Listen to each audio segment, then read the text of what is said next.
जम्बूद्वीपे भरतखंडे आर्यावर्ते भारतवर्षे। जम्बू टॉक्स देखने वाले हमारे सभी दर्शकों का बहुत बहुत स्वागत, अभिनंदन। मैं हूं आपके साथ निधीश गोयल, करता हूं आप सभी का यथोचित अभिवादन। लोकतंत्र में, पार्टी पॉलिटिक्स में, मतदान में कोई सरकार का आना जाना, ये काफी हद तक एक परसेप्शन पर टिका होता है। कहते हैं कि चुनाव जो है वो लहरों पर सवारी करके आते हैं। आपने कितना भी विकास क्यों ना किया हो, लेकिन अगर परसेप्शन जनता का आपके लिए कुछ बन गया है तो उसे हटाना, उसे मिटाना और फिर से कुछ दूसरी चीज को उस पर लेकर के आना, ये बहुत मुश्किल होता है। 15 अगस्त 2022 प्रधानमंत्री नरेंद्र मोदी एक बढ़िया भाषण देते हैं और कहते हैं कि धरती से जुड़े रहेंगे, जितना जुड़ेंगे उतना ही आकाश में ऊंचा उड़ेंगे। पंच प्राण की बात करते हैं। पिछले 8 वर्ष में पहली बार वीर सावरकर का नाम उनके भाषण में सम्मिलित होता है। अब इस भाषण का जिक्र होना चाहिए था, इसकी बात जो है आगे आनी चाहिए थी। इसमें जो डिप्लोमेसी है, इसमें जो कूटनीति, इस भाषण में जो उन्होंने एक रुख जो है वो लेने की कोशिश की है अपने आगे आने वाले समय के लिए, उसकी बात चलनी चाहिए थी। लेकिन बदल कुछ और जाता है, बात कुछ और हो जाती है।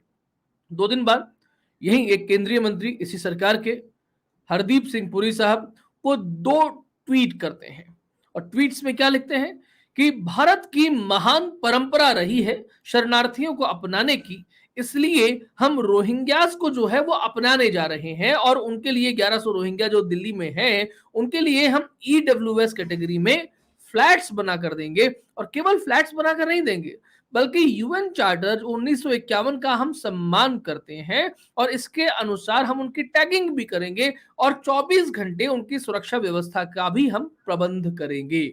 अब जब यहां पर मैंने यूएन चार्टर की बात की है, इसके बारे में आपको बताता चलूं कि ये 1951 की बात है, जो एक अंतर्राष्ट्रीय समिति एक तरीके से बात होती है कि किस तरीके से शरणार्थियों के बारे में एक देश की नीति होनी चाहिए। भारत इसके लिए सिग्नेटरी नहीं है, भारत ने इस पर हस्ताक्षर नहीं किए हैं।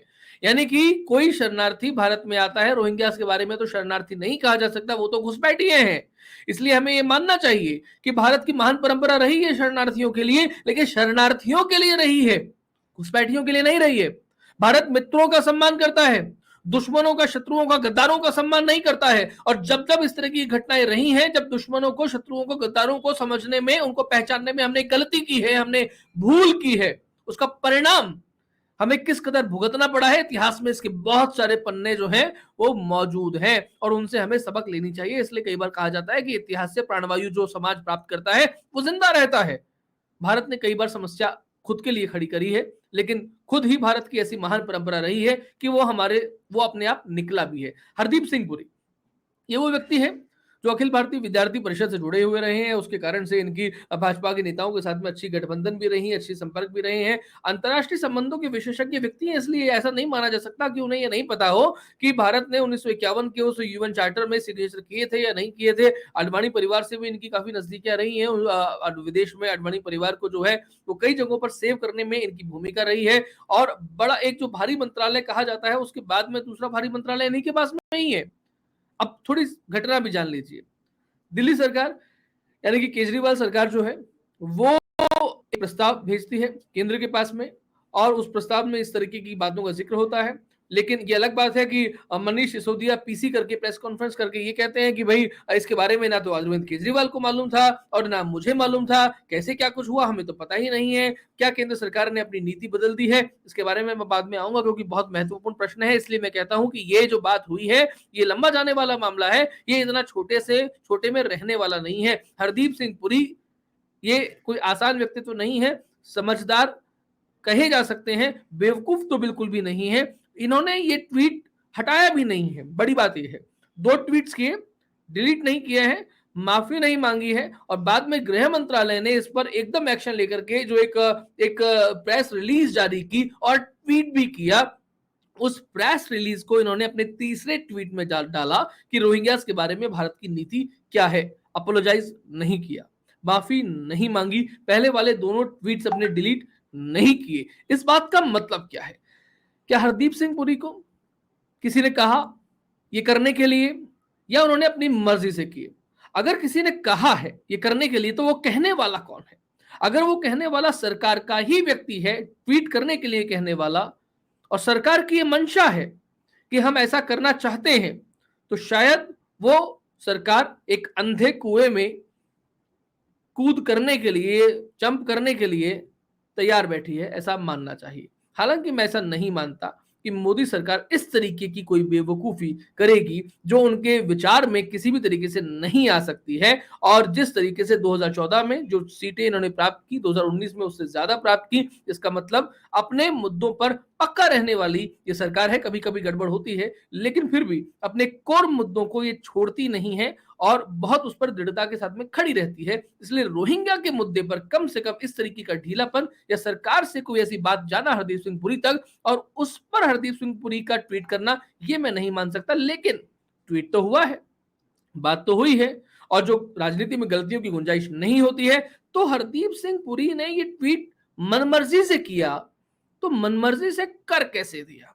आखिर हरदीप सिंह पुरी जैसे व्यक्ति की हिम्मत कैसे होती है? आप इस बात को यह भी समझिएगा कि हरदीप सिंह पुरी एक शहरी व्यक्ति है, इनके पास में शहरी विकास मंत्रालय भी है, और ये लुटियंस मीडिया के ही एक पुर्जे कहे जा सकते हैं। सनातन संस्कृति की बात जरूर ये व्यक्ति कर सकते हैं, लेकिन सनातन संस्कृति में रमे हुए व्यक्ति नहीं कहे जा सकते, जिनको सनातन की समझ भी हो। जो विक्टिम कार्ड अब केजरीवाल खेल रहा है, उसकी बानगी भी जरा समझिए। जुलाई 2021 में मदनापुर की एक घटना है, मदनापुर खादर, ये एक दिल्ली में एक स्थान है। बेसिकली ये यूपी सरकार की जो सिंचाई विभाग है उसके अंतर्गत आता है, लेकिन दिल्ली के पास में है। और यहाँ पर रोहिंग्याओं की एक तरीके से बस्ती, पूरे उनके टेंट शिविर वगैरह सब लगा दिए गए थे, बिठा दिए गए थे। बाबा का बुलडोजर चलता है, सारे टेंट्स हटा दिए जाते हैं, सारी चीजें खत्म हो जाती हैं, साफ हो जाती हैं, और उसके बाद में यही केजरीवाल सरकार इन्हीं लोगों के लिए एक दूसरा प्रबंध करती है। यानी कि उन्हें एक वोट बैंक मान रही है, उन्हें राशन दे रही है, उन्हें पानी दे रही है, उन्हें बिजली दे रही है। बेसिकली जिस व्यवस्था की बात हरदीप सिंह पुरी ने अपनी ट्वीट में की, उस व्यवस्था को ट्वीट ना करते हुए वो सारी व्यवस्था करने का इंतजाम, उसका प्रबंध एक वोट बैंक के लिए केजरीवाल सरकार ऑलरेडी कर रही है। और रोहिंग्याओं के प्रति उनकी हमदर्दी आज से पहले भी कई बार देखी जा चुकी है। वो केजरीवाल सरकार का स्टैंडर्ड है, लेकिन बात यहां पर हरदीप सिंह पुरी की है और मोदी सरकार की है। एक जनाधार वाली मोदी सरकार में इस तरीके का व्यक्ति केंद्रीय मंत्रिमंडल में आखिर क्यों है? ये एक बड़ा प्रश्न है, जिस प्रश्न का उत्तर अगर हमें नहीं मिलता है तो ये मान लीजिए कि पंजाब में भाजपा को कितने वोट मिले थे और कितनी सीट आई थी, ये हमारे सबके सामने है।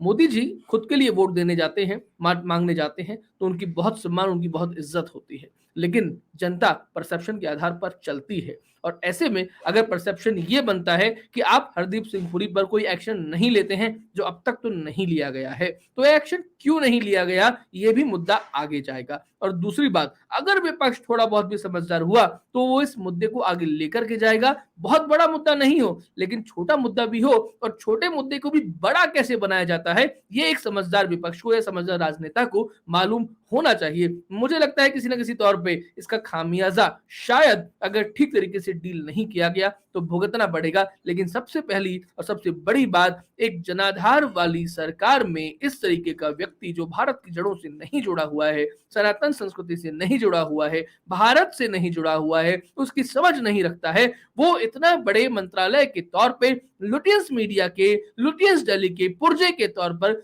क्यों रहना चाहिए, कैसे रहा है और क्यों उसे रहा जा सकता है, ये एक बड़ा प्रश्न है। और अगर इस बड़े प्रश्न का उत्तर मोदी सरकार ने सही समय पर नहीं किया, नहीं दिया लोगों को, तो एक परसेप्शन फिर से क्रिएट हो सकता है जो आगे जाकर के नुकसान पहुंचा सकता है। और ये केवल सरकार के लिए नहीं, बल्कि भारत के लिए भी किसी न किसी तौर पे गलत होगा, इस बात को समझना चाहिए। आज के कार्यक्रम में इतना ही। आपको हमारा कार्यक्रम कैसा लगा, अपनी टिप्पणियों के माध्यम से हमें जरूर बताइएगा। वीडियो को लाइक करें, शेयर करें, चैनल को सब्सक्राइब करें, और आपको लगता है देश और धर्म के लिए हम कुछ अच्छा काम कर रहे हैं तो पत्र पुष्पम धर्मांश के माध्यम से हमें आर्थिक सहयोग अवश्य प्रदान कीजिएगा।